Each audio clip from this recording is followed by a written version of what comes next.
Como é que é a abordagem para que você comece a conscientizar, porque acho que acredito que seja mais uma conscientização nesse momento. Primeiro a pessoa precisa aceitar que ela tem aquela condição, para depois poder ser ajudada, né? Não adianta você dar as orientações se ela acredita que isso é uma besteira, né? Como é que é essa abordagem? Ou quando você pega um caso que o tema talvez seja outro, mas você já identifica, como você falou no começo do vídeo, né, uma correlação entre assuntos temáticos nesse sentido, para fazer também que a pessoa consiga entender que aquilo é um problema e que se ela não tratar, talvez ela tenha um problema ainda maior pela frente, né? Como é que é esse trato com a pessoa que está em negação, vamos dizer assim, né? Bom, a gente começa fazendo o que a gente chama de racionalização. Essas pessoas têm vieses cognitivos, que são pensamentos errôneos, que motivam ela a continuar jogando. Minhas chances estão cada vez mais perto de ganhar. Eu sou muito bom no que eu faço, eu sou lucrativo, eu só não consigo sacar o dinheiro antes de perder. Então, ele tem certos vieses que a gente vai fazer a racionalização para mostrar o quão é irreal esse pensamento. Então, por exemplo, tem muita gente que tem viés de que quanto mais eu perco, mais perto eu estou de uma grande vitória. E aí a gente traz, por que você acha que o jogo vai trazer essa solução de que o problema foi o próprio jogo? A gente traz um pensamento de que o criador do problema é a prática do jogo.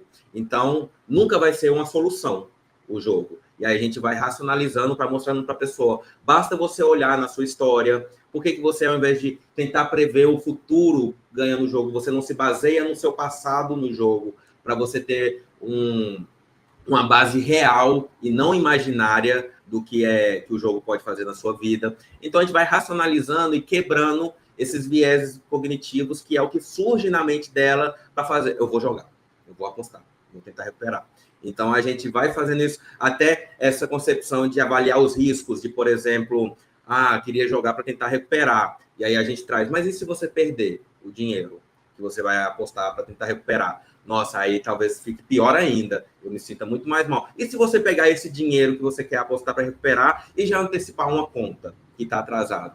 Nossa, talvez eu me sentiria melhor, porque ficaria com uma conta a menos. Olha, então talvez seja melhor direcionar esse dinheiro para as contas do que para tentar recuperar, porque existe a chance de você perder tudo e ficar com a conta e com as perdas. Então, a gente vai trazendo esses aspectos de reflexão para quebrar o fluxo de pensamento errôneo daquela pessoa que é motivada pela dependência. No fundo, aquela pessoa quer apostar. E aí, o corpo vai disparando diversos argumentos para aquela pessoa, convencendo-a a apostar. Então, a gente vai quebrando esses argumentos e depois que a pessoa começa a aceitar que talvez seja melhor não apostar, a gente entra com a psicoeducação.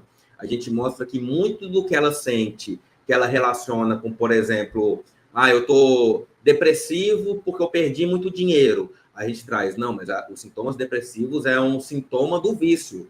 Mesmo que você não tivesse perdido dinheiro, o vício ele traz sintomas depressivos. Então, a gente vai mostrando para ele que muito do que ele sente não é pelos problemas que o jogo trouxe, é pela prática do jogo. Eu fico com insônia porque eu fico pensando nas dívidas. Não, tu fica com insônia porque insônia é um sintoma da dependência de jogo. E aí, enquanto você está com insônia, vem o pensamento das dívidas, justamente para te convencer a jogar. Então, a gente vai fazendo essa desconstrução, porque muita pessoa foca no problema que foi gerado e não no gerador do problema. Então, a pessoa não pensa no jogo como algo a ser evitado, e sim a dívida a ser paga. E aí a gente volta, mas essa dívida foi criada pelo jogo. Então, não tem como você corrigir a dívida sem corrigir o jogo. O mais importante aqui é você eliminar o jogo para depois você eliminar a dívida. Então, a gente vai trazendo essa concepção de fazer com que a pessoa veja o que gera, qual é a raiz desse problema, para ela jogar o foco dela para o que realmente deve ser evitado e entender que o resto tudo decorre do jogo. Por exemplo, se você perdeu o seu emprego, se você se desmotivou, se separou da sua esposa, isso é um problema que decorreu da sua prática desequilibrada do jogo, e não que você joga por conta disso. E aí, quando a gente consegue ir linkando os problemas, mostrando que tudo vai da mesma raiz, a pessoa começa a ter uma concepção, então o jogo é o que eu devo evitar. Eu não tenho que, por exemplo, aprender a sacar antes de perder. Eu tenho que aprender a não depositar. Eu tenho que eu não tenho que saber analisar muito bem, eu tenho que saber não entrar no site de aposta. Então, a gente já coloca o centro da visão dele no problema do jogo. E aí ele vai percebendo e aceitando mais a condição de que o jogo é um problema. Tem uma questão que as pessoas se apegam muito ao seu objeto de dependência. Então, quando a gente fala para um dependente, por exemplo, vamos fazer uma autoexclusão, a pessoa que tem aquela conta da casa favorita, ela fica, nossa, mas parece que eu estou abrindo mão de algo que eu amo. E a gente fala, e o problema é esse. O problema é você não querer abrir mão desse algo. O problema é você amar tanto essa questão. Se você não visse, se você não se sentisse mal em fazer a autoexclusão, você não teria provavelmente nenhum problema. A questão é se você se sente, nossa, não queria fazer essa autoexclusão, me sinto mal, me sinto como eu estou perdendo alguma coisa muito importante para mim.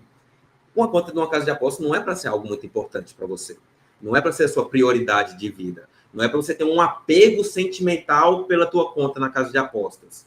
Então, a gente começa a colocar a visão dele, sai dos problemas ao redor e foca na raiz. E aí a pessoa começa a aceitar mais a condição e aí ela começa a aceitar as mudanças comportamentais que são precisas. Porque se a gente não convence a pessoa de que o jogo é o problema, a gente não consegue convencê-la a não depositar, por exemplo. Então, a gente tem que fazer primeiro o convencimento dela da questão problemática do jogo na vida dela, para aí convencê-la de que, então, o jogo deve ser evitado. Caramba, e isso talvez num estágio que não está muito avançado ainda, né? Como que é o tratamento? Acho que você até mencionou, né? A questão da abstinência, colocar a pessoa em abstinência. Como que é um tratamento mais avançado ali? O cara que já está no fundo do poço, como que é a conversa com ele, essa questão da abstinência, a reação da pessoa a isso? Conta um pouquinho mais desse tratamento, quando já está mais lá pro finalmente ali, né? O cara já, eu tenho que buscar ajuda, o cara já falou isso, né? Em relação ao jogo online, por exemplo, que é o que a gente mais fala, que é o que está mais em evidência, a gente utiliza estratégias que a gente chama de controle do impulso. Então, a gente limita os valores de transferência Pix da pessoa, colocar a conta dela, ela não pode fazer transferências, ou só para um contato de segurança, que seja a esposa, um marido, um filho, um pai, que essa pessoa vai pagar suas contas, porque você tem 24 horas para o banco mudar os limites. Então, você não vai conseguir apostar quando vier à vontade. Existem certos aplicativos, como um Gamban, por exemplo, que ele bloqueia o acesso às casas de apostas e ele não pode ser desinstalado. Então, a gente joga essa pessoa na abstinência um pouco de uma maneira forçada, a gente elimina as formas dela financiar o jogo. Então, é muito importante que a gente consiga também um apoio ou de familiares ou de amigos, porque a gente precisa de alguém para cuidar das contas bancárias, das finanças, alguém para acompanhar. Algo que a gente faz muito, por exemplo, é um acordo entre o marido e a esposa, do marido mostrar toda semana o extrato da conta dele. Então, às vezes, vem a vontade de jogar, porque ela vai vir, não é sobre não sentir a vontade, mas a pessoa pensa, nossa, mas aí eu vou ter que mostrar lá para minha esposa, ela vai ver o extrato, vai ver o depósito, e isso vai voltar contra mim. Então, eu vou segurar o impulso. Então, a primeira coisa que a gente faz é esse corte das maneiras de financiar o jogo, seja o acesso às plataformas, seja na questão financeira da liberdade de transferências.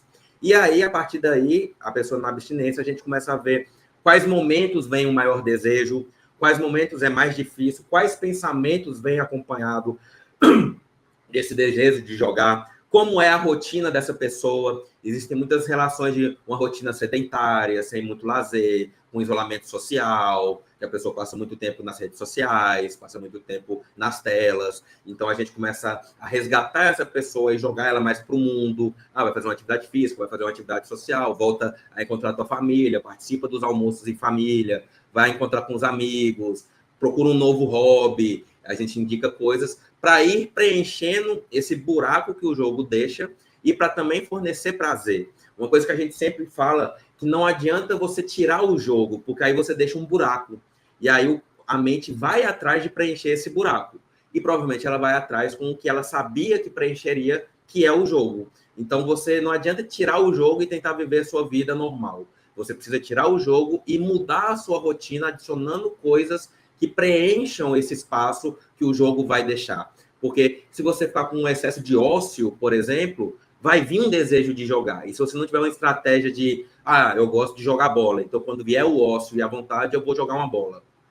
Se você não tiver essas ferramentas, vai vir uma fissura muito grande de jogar, a um ponto que pode se tornar insustentável e a pessoa procurar formas de fazer esse jogo. Então, primeiro a gente faz esse controle da abstinência, coloca essa pessoa em abstinência e aí vai mudando a rotina dessa pessoa, adicionando coisas, trazendo novos pensamentos, fazendo ela ter um foco maior no trabalho, nos amigos, nos estudos, em lazer, colocar novos hobbies para preencher esse estímulo dopaminérgico até que o jogo traz, porque para sua mente, por mais que esteja destruindo a tua vida, o estímulo é muito prazeroso para tua mente, para o seu cérebro.